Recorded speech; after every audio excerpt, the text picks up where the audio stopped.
Good morning, everybody. It is August 2nd, 2023. I'd like to thank all my subscribers and all you viewers for following along and checking in. I am currently in Savannah, Georgia. Had quite, a busy last few days because once I picked up the person I'm trying to help get back on her feet, her name's Ashley. Once I picked her up in Dallas, then found out that she was kind of disconnected from her family that was in New Orleans, Louisiana.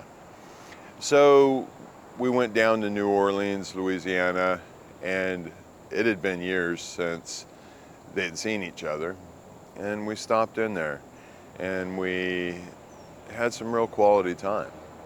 I had opportunity to speak with her brother that unfortunately when he was in, I believe, Africa, he had a stroke. And prior to that, still is, a damn good man. From what I understand, he was a teacher. He was the one who was always trying to find the positive.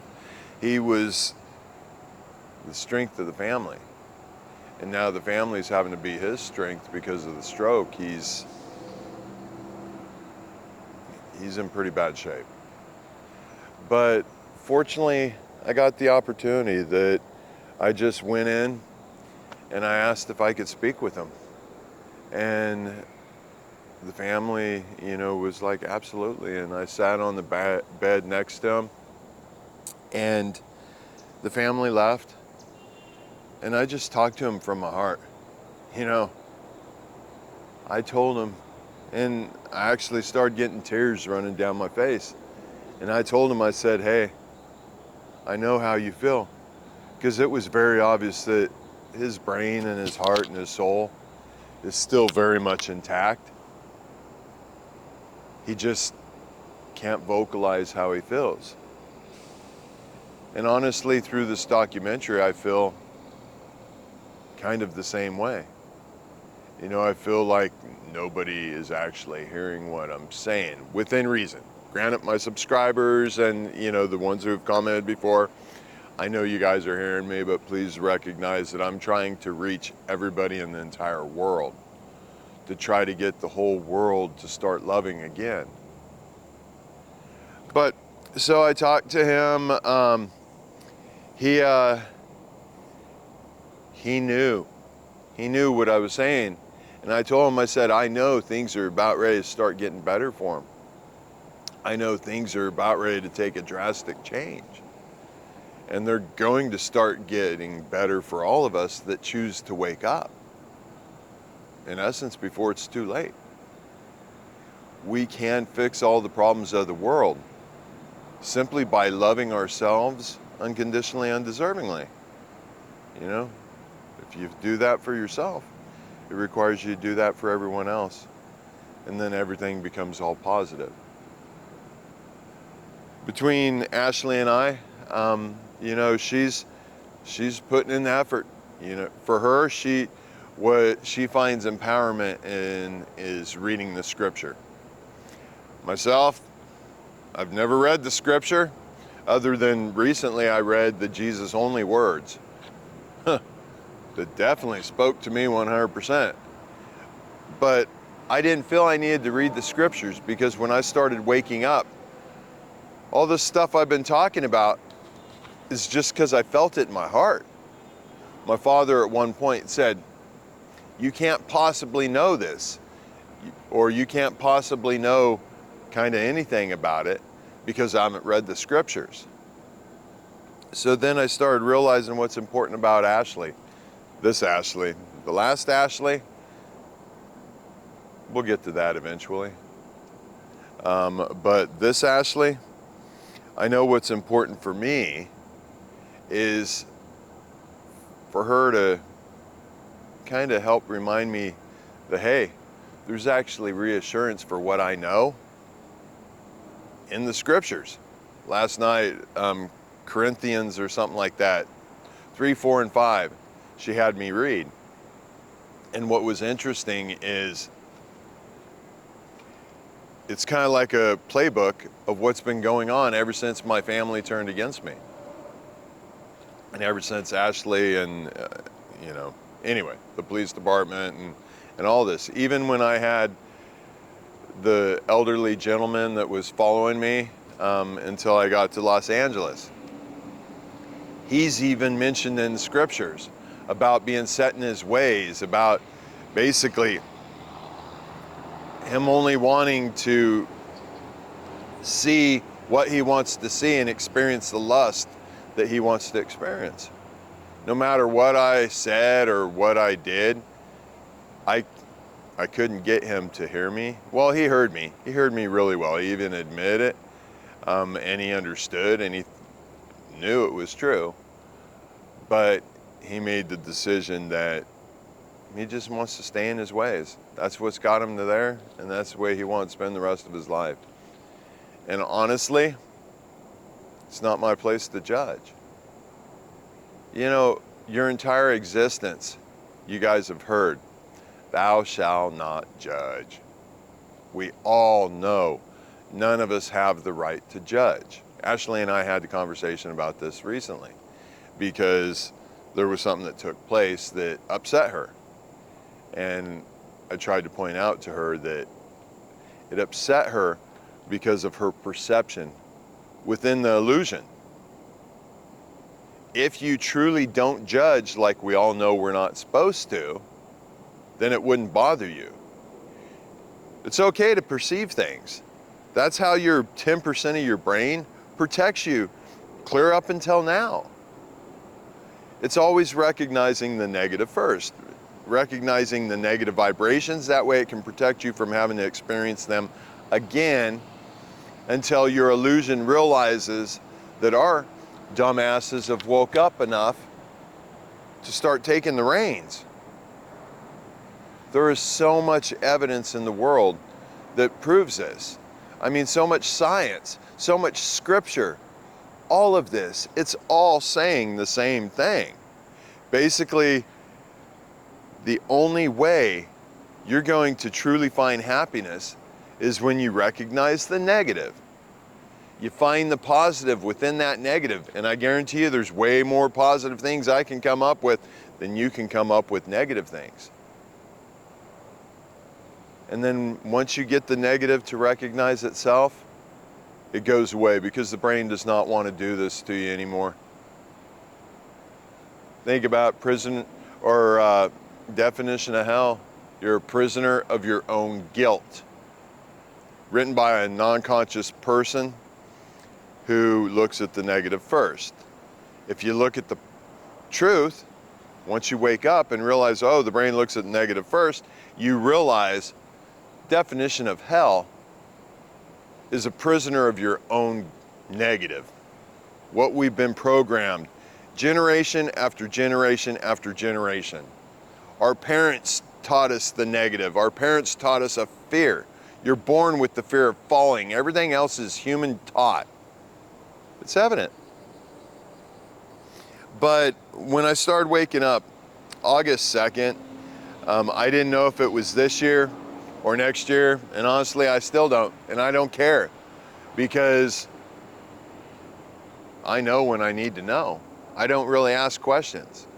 Even though Jesus' words, and by all means, I'm not a Bible thumper, by any means. But I guarantee you read strictly Jesus' words, and it's going to talk to you, and honestly, it's going to scare the shit out of you. Because by the time you get done reading it, you're going to start hearing the voice in your head, and you're going to start feeling it in your heart, and then everywhere you start looking and everywhere you start seeing, hearing, you're going to start hearing these words being reminded to you to where it's undeniable. And as soon as you start recognizing how prominent these words are everywhere in society, then you'll start being able to recognize it within your own brain, and you'll figure out how to purge the negative out of your brain. And as soon as you do that, that much more positive comes in your brain, and that much more strength you develop between you and your God, whoever it is. It's not my place to judge, but I know every single religion has a ton of truths in it. Unfortunately, everyone has some lies in it. Just like when I was reading the Corinthians, it might not even been, I don't know the names of the scriptures, I'm bad at it. If somebody wants to know specifically what it is, go ahead and just comment and ask me on my channel. I'll find out instantly and I'll respond. I would love to have people ask questions. I can't get anybody to truly hear me unless they want to hear me. And I can't try to help anybody unless they're willing to even try to ask questions. I have nothing to gain. This isn't my ego. If anything, it's the exact opposite. But I'm going to continue on circumnavigating the United States. You know, I started in Oregon. I've gone all the way down. I'm hitting homeless sites all over the place. Matter of fact, amazingly enough, back in here, there happens to be a homeless site that I spoke with some people and gave them the flyers. And you know what? Every single homeless site I've been to, never once have I felt unsafe. Never once have I felt like I wasn't wanted. And all of them had a real easy time understanding what I'm talking about with the brain. And 95% of them, as soon as I said that, you know, surprisingly enough, the first ones to turn against you, the first ones that are the biggest negative in your life is your immediate family. All of them's like, oh, you have no idea. And I just look at them and I say, trust me, I do have an idea. And I feel the emptiness, I feel the pain in the heart. But that's okay because I've been able to continue to purge the negative out of my brain. And every time I start feeling that emptiness and every time I start feeling that pain in my heart, I just quiet my brain. Whether it takes laying face down in a swimming pool and holding my breath, all I have to do is get centered. As soon as I get centered and I quiet the 10% of the brain, the illusion, I start getting more knowing. And every single negative that I recognize and find the positive in it, it just reconfirms I'm doing exactly what I'm meant to do. How can it possibly be wrong if everything I'm trying to do is positive out of love for myself and for everybody else? Anyway, from here I'll be heading up into South Carolina. I'm hoping that I can make communication with my eldest daughter. She's the one who was a big part of the legal mental health assessment. I'm hoping that I can give her this awesome little travel trailer that I bought and I've traveled across the United States with. Because I know the time has come for me to, you know, go ahead and get rid of that and start getting ready to leave the country. I've talked to so many people. I've given out so many flyers. I've, you know, tried to get so many people to find the positive. But now I've come to the realization that there's a whole world out there. And if I'm going to do any good here, I've already done it, and it's not my place to worry about whether or not it expands. Anyways, I just wanted to check in with you guys and let you guys know that I love you. And I'm still continuing to circumnavigate the United States and give out the flyers, talk to as many people as I get a chance. You know, and at this point, it's super easy because people get excited to hear what I'm doing. And as soon as I start telling them my train of thought, everyone's like, oh, wow, that makes sense. Of course it does, because it's the truth. It's the one truth that all of us have inside us, and it's the one truth that connects all of our gods together and makes all of us one. I love you guys. I chose this place because as I was out there walking around and talking to the homeless, it was rough conditions, very rough conditions, you know, and it makes me wonder if there might be some gators or something out there. Definitely mosquitoes. But as I was walking around and as I was talking to them and seeing their living conditions, you know, the only thing I thought was respect. Respect that they can survive in conditions like that. Because how many of us pansy asses in the world couldn't even think of surviving like that? You know why? Because we don't want to give up our comforts. They have no comforts left, and they still have the will to survive. How many of us have all these comforts and battle depression, are suicidal, can't find love, can't find happiness?